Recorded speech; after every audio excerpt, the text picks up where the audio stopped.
Hey guys, thank you for watching and welcome to my channel. This is Breaking Burke. It is about houseplants and gardening here in the desert of Albuquerque, New Mexico.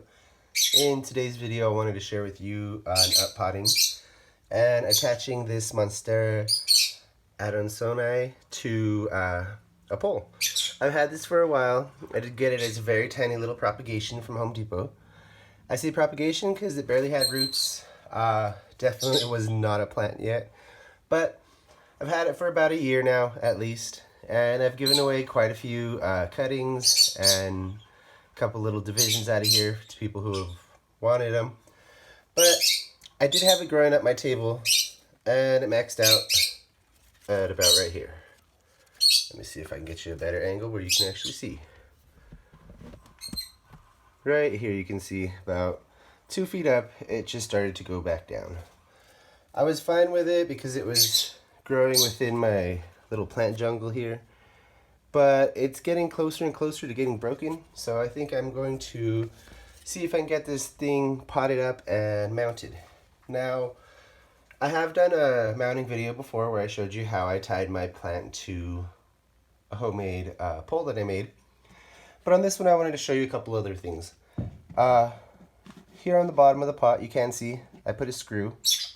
That is holding the wood plank in that has the jute tied to it. Most of the time you'd be using a moss pole. This is a little more inexpensive, a little cleaner, and easier for me to do. So this is what I use. Nothing fancy, just a regular plastic pot. It's made to look like an old wooden barrel. And my plant that obviously needs to be tied up. So to do this without breaking it is going to be kind of difficult. Hopefully I don't break it. First, I'm going to take this long part of the plant and lay it to the side. You can see there are some roots sticking out the bottom. Oh, and actually a little bit of root rot. So good thing we did this. And aside from that, the roots look healthy. It probably even could stay in this pot. However, I do want to mount it, so we're going to be uppotting it. It's not much deeper, it's actually a couple inches wider, so it's a perfect thing to be putting it in. Now let's see if we can carefully do this. I'm getting some soil, putting it on the bottom of the bowl, pot, whatever. And my soil, I mix a little bit of perlite with it, because I have a lot of aeroids, and aeroids like airy soil. And it also helps prevent root rot. If you're a heavy waterer like I am, I know I am, so I try to stay away from soils that hold on to water too much. Just going to lay that down back there. Then I'm going to focus in on getting this guy backfilled. Now I'm not going to pat it down or anything, I'm just going to get it in there so it's not moving around too much and risking breaking it. I could go ahead and pack it down and make sure it's all nice and snug in there, but I have a feeling I might have to rotate it, so we're just gonna get it nestled in right there. And I did, somewhere here, have a couple ties to tie it up with. Just cut a couple extras.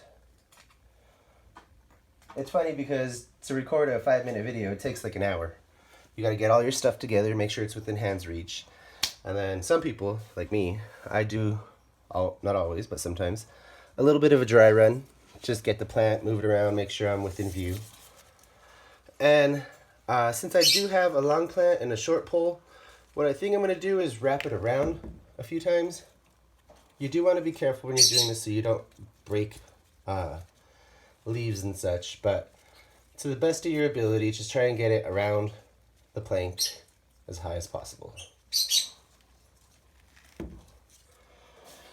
And let's see here, I'm going to just throw a little loop up here with a knot.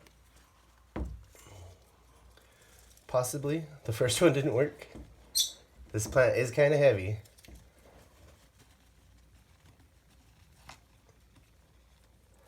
And now I will show you what we did. There are going to be leaves that have to straighten out, or you can sit here and play with them and get them to lay flat the way you want them, but it's not going to be anything that's too bad. Let me grab the stand and all. And I do have to tie this a bit more up. I don't want to do it right now because it is still rigid. I want to break it. And I think right here I could tighten this a little closer to the pole too. But there you have it. The reason I screwed this in is because my plant's getting knocked over or moved quite a bit.